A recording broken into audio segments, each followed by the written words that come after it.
ஆர்ப்பாட்டங்களுக்கு பேர் போன கம்யூனிஸ்ட் இயக்கத்தில் ஒரு அமைதியான தலைவர் அப்படின்னு உங்களை சொல்கிறாங்க. நீங்கள் சின்ன வயசுலேருந்தே இப்படித்தானா? சின்ன வயசுலேருந்து இப்படி தான் இருக்கேன். சின்ன வயசுலேருந்து தொடர்ந்து இப்படி தான் இருக்கேன். நான் கிராமத்திலேருந்து அரசியல் படித்து அரசியலுக்கு வந்தேன். அது தொடர்ந்து சின்ன வயசில் வேணால் கொஞ்சம் துருதுருப்பாக இருந்திருக்கலாம். ஆனால் பொது வாழ்க்கையில் வந்தவரை அநேகமாக இப்படி தான் இருக்கேன். எங்கள் ஊர் தூத்துக்குடிக்கும் திருநெல்வேலிக்கும் நடுவில் இருக்கக்கூடிய ஊர். திருநெல்வேலி மாவட்ட தலைவர், தூத்துக்குடி ஒரு துறைமுக நகரம், தொழிலும் இருந்தது. அப்போ ரெண்டுக்கும் நடுவில் இருக்கக்கூடிய ஊர். அப்போ வேறு போக்குவரத்து கிடையாது. திருநெல்வேலியிலேருந்து தூத்துக்குடிக்கு போகும்பொழுது எங்கள் ஊர் வழியாக தான் போகணும்.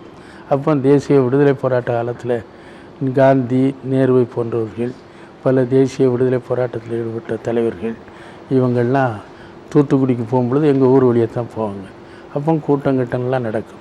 அந்த கூட்டங்கள் நேரத்தில் நாங்கள் அந்த விடுதலைக்கான போராட்டங்களில் ஈடுபட்டு தேசிய கீதங்கள், பாரதியாருடைய பாடல்கள், அந்த கூட்டங்கள், அதுக்காக மக்களிடம் திரட்டுறது, இதெல்லாம் அந்த மாதிரி ஈடுபட்டு சிறு வயசுலேருந்து அந்த ஆர்வம் எங்களுக்கு உண்டு.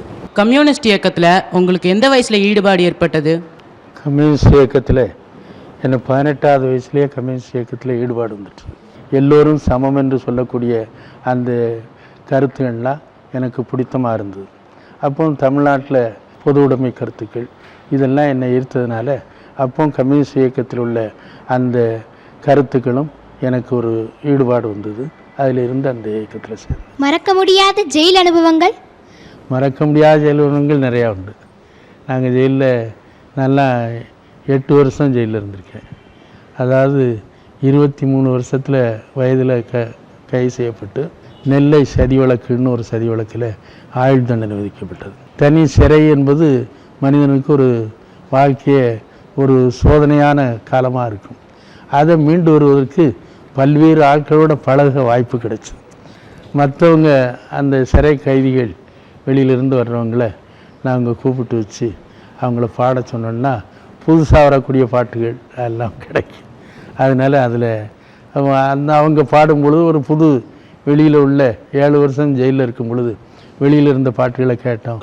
இன்னும் ஒரு மகிழ்ச்சி, ஒரு புதிய இதை கேட்ட ஒன்று இருக்குது.